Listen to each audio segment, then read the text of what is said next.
Good afternoon, everyone. I hope you're all doing great today. I just wanted to get on and talk about this because I see this coming up um, quite a bit in that people will stay in toxic relationships or really unhealthy situations and environments because they're afraid of aging alone. And what I want to remind people is if you're in a relationship that has become toxic, then being in the same household with someone else might feel like it's comforting. And yet when you think about who you're in that environment with, ask yourself, can you really count on that person to be there for you in any kind of meaningful way if your relationship is so toxic? Right? If they're not willing to meet some of your basic needs in order to be in a healthy relationship with you, how likely are they going to be able to show up for you and actually be there for you in any kind of meaningful way when you get ill or sick or need help, right? Think about it. If they're not able to meet your needs now when you're fairly healthy, will they actually be able to meet your needs down the road? If you feel like your partner doesn't care about you and doesn't show you how much they care in your day to day life now, do you think that they'll show more caring if you're needing some help to do everyday activities? Does that make sense? So I know that it seems like it's easy for me to say you're better off alone than to be with someone who is mistreating you or who just seems like they don't care. And that's not necessarily my solution or answer to that. I think that we can build a community for ourselves and we can build relationships with other people, that we can create the kind of community that we will need as we age so that we're not relying on this one person who may or may not have the capacity or the willingness to show up for us when we need them most. I read an interesting post the other day from a nurse on another platform who said, a lot of people don't know this, but when women are given the diagnosis of cancer, and if there's a chance that it could be fatal, along with that information and, all of that, the stuff that goes along with that, they're often encouraged to seek professional help and therapy, and also to recognize that their spouse may leave them, that there is a statistically high chance, probability that their spouse may leave them during their treatment. So, and maybe some of those people who were left in those circumstances felt like they had a pretty solid relationship. Chances are they didn't, though, and mostly they wouldn't be surprised. Or maybe they would be because they still think that this person would be decent enough to at least care for me while I'm dying. And then they find out, no, no, no, they don't even care then. Shocker, right? So if you're staying in a relationship because you're afraid of being alone, and I get that there's practical reasons why you would be afraid to be alone, physically alone, um, that's fixable. There are ways to work around that. There are ways to solve that issue that don't involve you staying in a toxic relationship with someone who's not caring for you in the present and therefore likely won't care for you in the future if you are vulnerable and needing assistance, right? Think about it. So, what is the answer? Well, I don't know what the answer is going to be for you as an individual. Maybe that's something you're going to have to do some thinking about, some contemplation. Maybe you're going to have to look around in your own life and see, like, where do I have opportunities to connect with other people? Are there other people who are going through similar situations?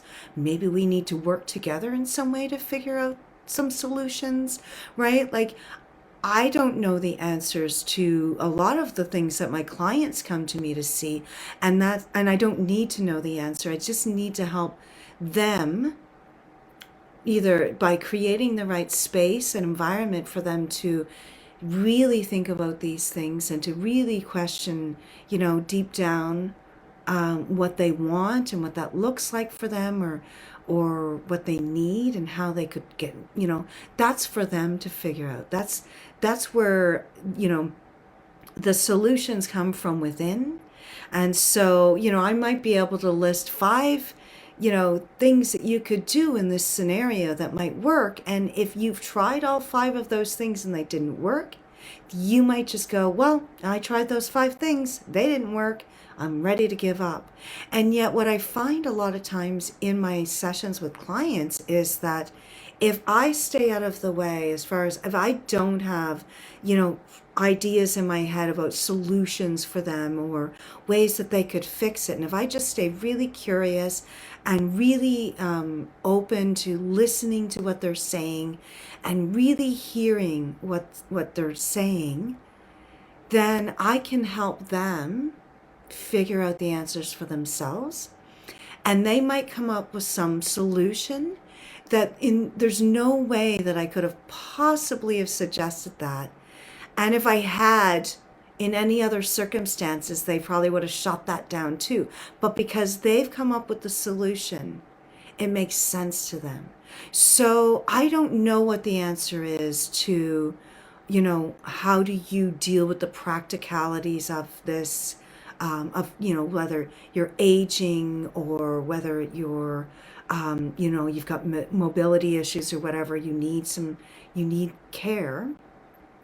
I just know that if you're staying in a toxic environment because you think that that's the only solution, it probably isn't. And maybe you just need to have a chance to sort of figure that out, or maybe you haven't even thought about it in that way, and just in doing some introspection or contemplation from listening to this video, you go, you know what? I don't have to stay here. I have a friend who, she and I are in the same situation. We could just, have a place together and, learn how to do some of these repairs together and look after each other and be there for each other. And you know what I mean? Like, or maybe, there's a person in your life that needs a room, and you're providing some shelter to them, and they're helping you with the yard work and caring, and then just knowing that you have another person there. And I get that, obviously there's some drawbacks. And again, like, these are just like spitball solutions. They might not even be even remotely right for you, but you might come up with some other ones. But the reality is that if you're in a toxic relationship with someone who is uncaring and unable or unwilling to meet your needs now, while you're relatively healthy or young, they're not going to show up for you when you need it the most, right? So build out your support system. Have other resources available to you. Find other ways to feel secure and cared for. If you can't leave that situation, that scenario, at least understand what that means for you and what you'll have to do to protect yourself. And again, that looks different for every single person. But throwing all of your eggs in this person's basket who is not caring for you now, is probably not going to, be fruitful at the end, right? So just something to consider. It's come up in sessions. I know that there's a lot of fear sometimes, especially depending on where you are in your life, around leaving a toxic relationship and feeling like I won't be able to manage on my own. I get that. But that's the thing. If you are truly alone, then you're going to feel alone. But if you've got a support system and if you've got a network to rely on, then you're not truly alone. And then hopefully you don't feel lonely, right? Just thought I would put that out there and share, in the hopes that if this is something you're dealing with, I get it. Like, I know that leaving is often, there's often lots of barriers to leaving a toxic relationship. And I'm not even suggesting that you leave the relationship right now at this point. That's not what I'm saying. I'm saying that recognize where you are, what you can come to expect probably in the future. Right? So I'm not a big Dr. Phil fan. I think there's lots of reasons why I'm like, ugh, Dr. Phil. However, there was one thing that he said one time, or many times: past behavior often, will show you future behavior, right? So or present, so maybe your person started out really great and was really loving and attentive, but your relationship has really devolved to a point where it's just toxic. You've gone past burnout into toxicity. And if you're there and that's your present, then your present, unless that changes in some way, in some profound way, if that's, base your future assessment on that, because you don't know when you might need that other person to be your support, your, caregiver. So choose wisely, but also if you're in that situation already, you feel stuck, you feel like you can't leave, maybe for practical reasons, financial reasons, yada, yada, yada, build out your support system, build out your support network. Find other people who you are going to be able to count on, who will show up for you, because your partner likely won't.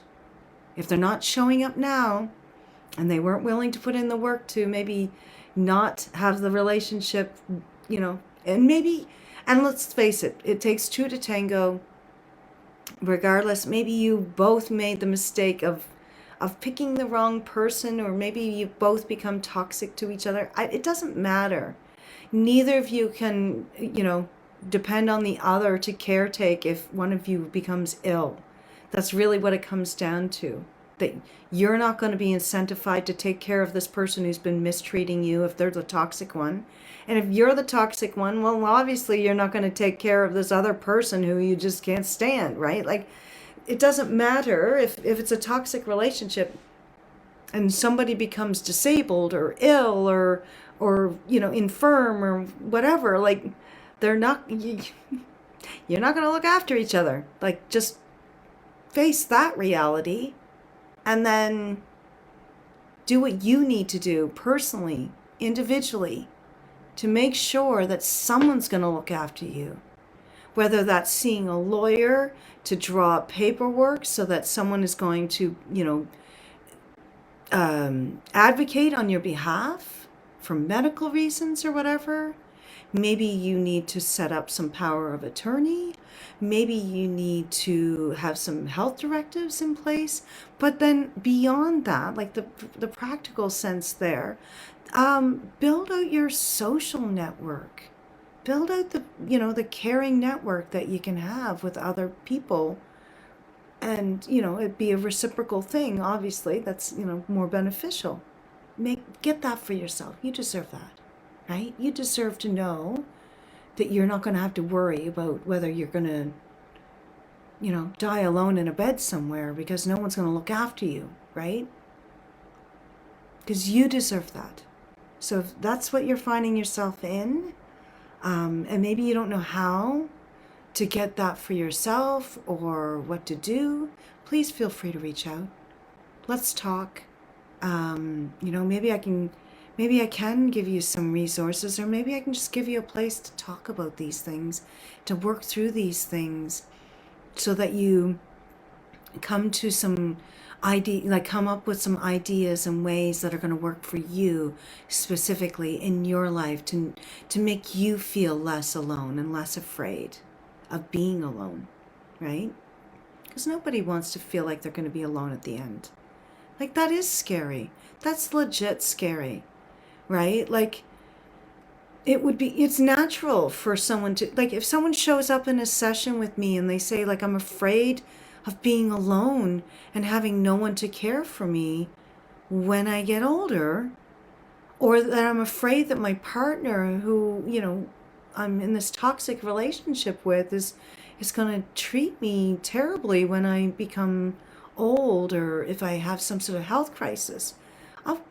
That's legit reason to feel a lot of emotions, right? And to need to have a safe place to talk about those things.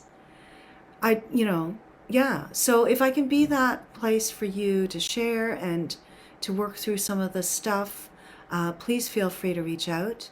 You can private message me. We can get on a free consultation call, costs you nothing, to see if what I do can be helpful to you. And yeah, if you just need a safe place to talk, if I can be that for you, please let me know. Thank you, and have a great rest of your day. Namaste.